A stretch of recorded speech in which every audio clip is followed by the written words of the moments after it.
we did what I guess he called, at that time he called it grinding. So it's kind of like, you know, just being together but not actually having intercourse. That's something that I guess a lot of Mormons do, but they're not supposed to. There are different terms for it,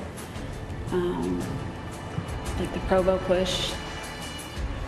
The defense claims Travis was a master manipulator who coerced Jodi into believing it was okay, despite the Mormon vow of chastity, for them to have any kind of sex but vaginal sex outside of marriage. Jodi claims right after this photo was taken, right after Travis, an elder in the church, baptized her, he subjected her to painful anal sex. We were kissing, and I was in my church clothes. He was in his church clothes. The kissing got more passionate, more intense, and then he spun me around. He bent me over the bed. He began to have anal sex with me. Did you say anything? Did you tell him no? No. Was it pleasurable for you physically?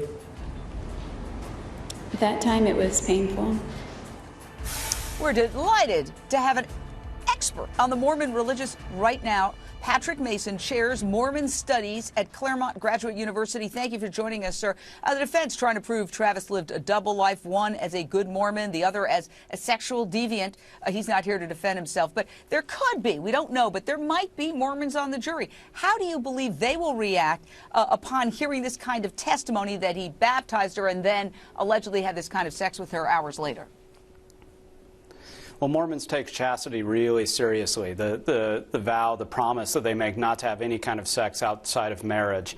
And so any Mormons who hear that they'd be having this kind of premarital sex would be shocked. It would go against their religion, but especially the night of her baptism, that would be seen as sacrilegious, really. Would it be seen as, which I'm only asking because the defense is trying to prove this, some kind of sexual deviancy? Oh, certainly. I mean, for Mormons, you know, sex is beautiful. It's given to us from God, but only within the confines of marriage. And so any sexual relations, whether it be premarital or extramarital, anything outside of relationships between a man and a woman would be seen as deviant in some way. Simone Bien, you are a noted psychosexual and relationship therapist. You heard Jodi Arias talking about the provo push. In other words, essentially trying to have sexual contact without it being labeled sexual contact, a grinding that doesn't involve removal of clothes.